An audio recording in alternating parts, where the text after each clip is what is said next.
Hey, happy, beautiful, amazing day. Dr. Bob Rakowski here out of Houston, Texas. May 6, 2020, with our SARS-CoV-2 science-based and fact-based update.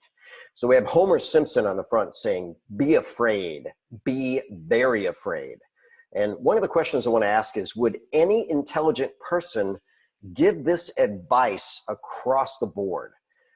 And I'm going to argue immediately up front, no, it's not good for the brain. It's not good for the body. It's not good for society. It's not good for the world.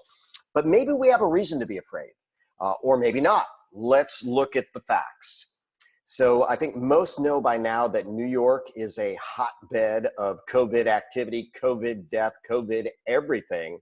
And then, so especially New York City, right? That's when you look at the dark colors, that's where things really, really are. So I just blew this up this morning. And New York is COVID central on the planet. Much higher death rate than anywhere else on the planet, and about 70x the average death rate of the planet. So now we take this graph, and maybe I'll move it ahead here, and we'll see that they actually chart this, and they have deaths per 100,000 people. So I blew that up so that you can see that pretty effectively. Deaths per 100,000 people. So if you scale things out in a certain way, you can make things look worse than they are. But here are the real numbers. 0 to 17, no deaths. 18 to 44, 16.17 per 100,000 people. Let's jump up to 75 and older. We've got 1,205 deaths per 100,000 people. And what is that death rate? Simple math. Death rate for 75 and older is 1.2%. That means survival rate is 98.8% for people that are over 75. Now, if I shared data today about what was going on in Massachusetts, the average age of death in Massachusetts was 81 years old from COVID. If the life expectancy in the US is about 79 and the average depth of COVID is 81, aren't 81-year-olds generally speaking on their way out? Interesting thought process there. So the numbers are very verifiable. That was Statista.com as of May 4, because it takes a couple days to get the stats in. Now, this is a very famous graph. This was the death rate from infectious disease in US, and you can see that there was a huge spike in 1918 for the flu pandemic. Generally, the death rate from infectious disease has gone down, down, down, down, down.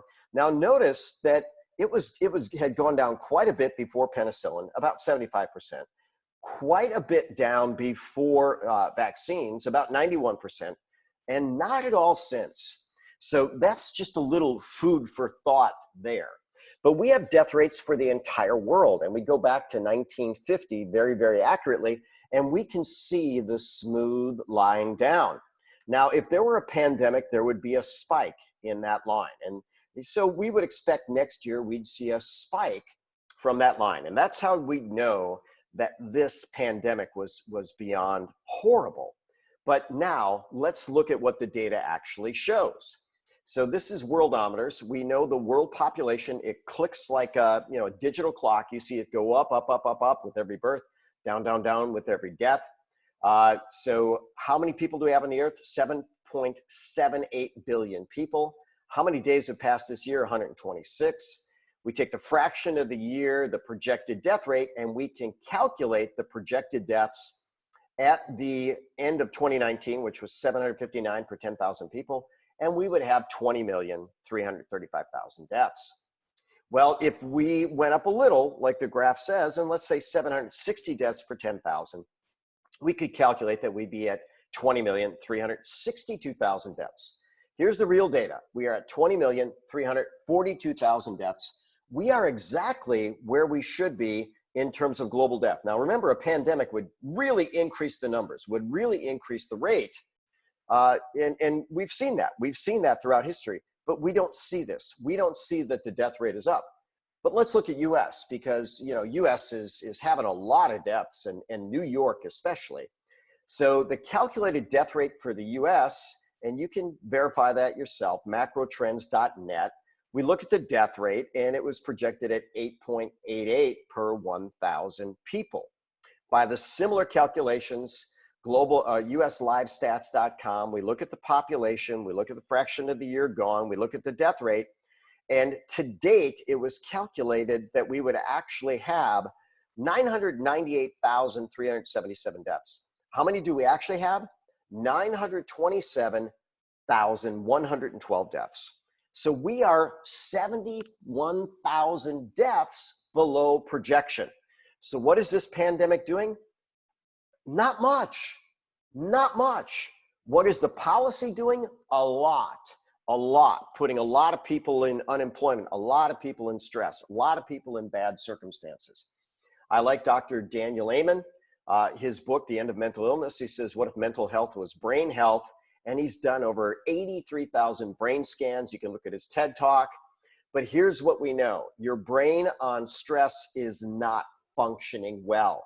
You literally can be scared out of your mind. You can be scared out of rational decisions. And if people say, don't go outside, you'll die. Put on a mask or you'll die. Don't get near anybody or you'll die. If you don't know better, that would be pretty frightening. So he has brain scans of healthy brains versus post-traumatic stress. And I wonder how many people are going to have post-traumatic stress from this. By the way, they also have traumatic brain injury and post-traumatic stress and traumatic brain injury. Not a really good combination. So you do have a choice. You can be afraid. You can be very afraid. Or the philosophy that I really like is don't worry, be happy. What do the statistics show? I think it shows that this is really, really, really overblown. But please don't take my word for it. Dig in, dig in. I strongly suggest that you don't want to listen to people that are fearmongers based on another agenda. I'm Dr. Bob Rakowski, absolutely knowing that we can all be happy, healthy, and successful.